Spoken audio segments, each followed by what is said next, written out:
नमस्कार, मैं सुचित्रा शर्मा। कभी कभी सबसे बड़ी कहानियां बड़े मंच पर नहीं बल्कि गांव की पगडंडियों में जन्म लेती है। आज हम आपको मिलाने जा रहे हैं एक ऐसी स्त्री से जिसके हाथों में सिर्फ धागे नहीं बल्कि पूरा जीवन बंधा है। मानपुरा गांव की ममता जी, एक बेटी, एक पत्नी, एक माँ और हालातों से लड़ने वाली एक योद्धा। गरीबी, अधूरी पढ़ाई, बीमार पति, 3 छोटे छोटे बच्चे और फिर अकेलापन। लेकिन ममता जी टूटी नहीं। उन्होंने दर्द को अपनी मेहनत में बदला, आंसुओं को हौसले में पिरोया और अपनी जिंदगी को रग्स के हर धागे की तरह मजबूती से बुन डाला। आज उनके हाथ से बने रग्स सिर्फ फर्श नहीं सजाते, वह संघर्ष की एक कहानी कहते हैं। आइए जानते हैं ममता जी की कहानी, संघर्ष से गरिमा तक का सफर।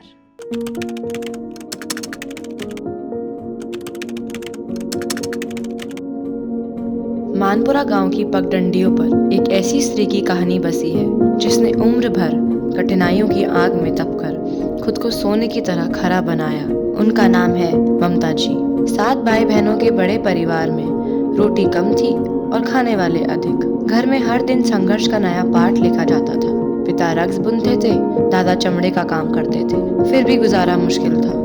मेरा नाम पायल है, मैं जयपुर में ही काम करती हूँ और मेरी मम्मी का नाम ममता देवी है। बचपन से ही ममता जी ने गरीबी की चुभन महसूस की, वही चुभन जिसने उन्हें समय से पहले समझदार बना दिया। लकड़ी की भारी भरकम लूम घर का हिस्सा थी, लेकिन उसका हर वक्त गिर जाने का डर पिता की मेहनत को और खतरनाक बना देता था।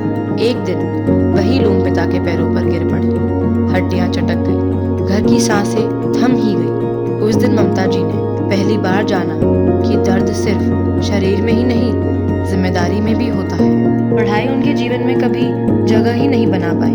2 वक्त की रोटी की लड़ाई में किताबें कहीं पीछे छूट गई थी। पिता ने शादी करा दी, सोचा बेटी सुखी रहेगी, पर किस्मत ने वहां भी राहत नहीं लिखी थी।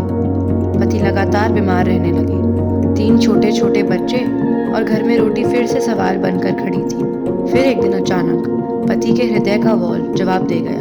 ममता जी ने एक पल में ही अपना सहारा, अपने जीवन साथी को खो दिया। उस दिन उनके सिर पर दुखों का पूरा पहाड़ टूट पड़ा था। 3 साल की थी तभी मुझे छोड़ के चली गई। पापा की डेथ हो गई थी, 3 साल की थी तब। बड़ा बेटा सिर्फ 14 साल का था और ममता जी अकेली 3 मासूमों की दुनिया संभालने को खड़ी थी। ऐसे समय में ननद शांति बाई ने उनका हाथ थामा और उसी सहारे ने ममता जी को फिर से खड़े होने की हिम्मत दी। धीरे धीरे उन्होंने बिखरी हुई जिंदगी को समेटना शुरू किया और फिर उनकी राह जुड़ी जयपुर रग्स से। पिछले 18 सालों से वे लगातार रग्स बुन रही हैं। यहीं से उनकी दुनिया बदलने लगी, यहीं से उन्हें पहचान मिली, सम्मान मिला और सबसे बढ़कर एक नया आत्मविश्वास मिला। घर के हालात बदलने लगे। बेटों को पोस्ट ग्रेजुएशन कराया, बेटी आज ग्रेजुएशन कर रही है। मैं अभी इसके साथ साथ कारपेट के साथ साथ मैं फाइनल में हूँ, अभी कॉलेज कर रही हूँ। बच्चों को अच्छे स्कूल कॉलेज में पढ़ाया। मेहनत के धागों से उन्होंने अपना मकान खड़ा किया, ईंटों से नहीं सपनों से बनाया हुआ। बड़ा बेटा डीजे का काम करता है।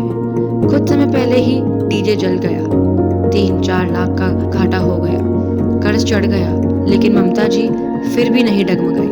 रग्स बुनूंगी और कर्जा उतार दूंगी, उन्होंने बस इतना कहा और आज वही कर रही हैं। कभी किसी से बात करने में संकोच करने वाली यह स्त्री आज आत्मविश्वास से भरी खड़ी है। जब उनके बुने हुए रग्स विदेशों में भेजे जाते हैं तो उनके चेहरे पे एक चमक उतर आती है, मानो जीवन कह रहा हो, देखो तुम्हारी मेहनत अब दुनिया की जमीन सजाती है। ममता जी गर्व से कहती है, अगर जयपुर रग्स नहीं होते तो हमें कौन पालता। उनकी यह कहानी सिर्फ संघर्ष की ही नहीं, यह उस अदम्य स्त्री बल की कहानी है जो टूटती नहीं, बिखरती नहीं, बल्कि हर संकट में और चमकदार होकर उभरती है।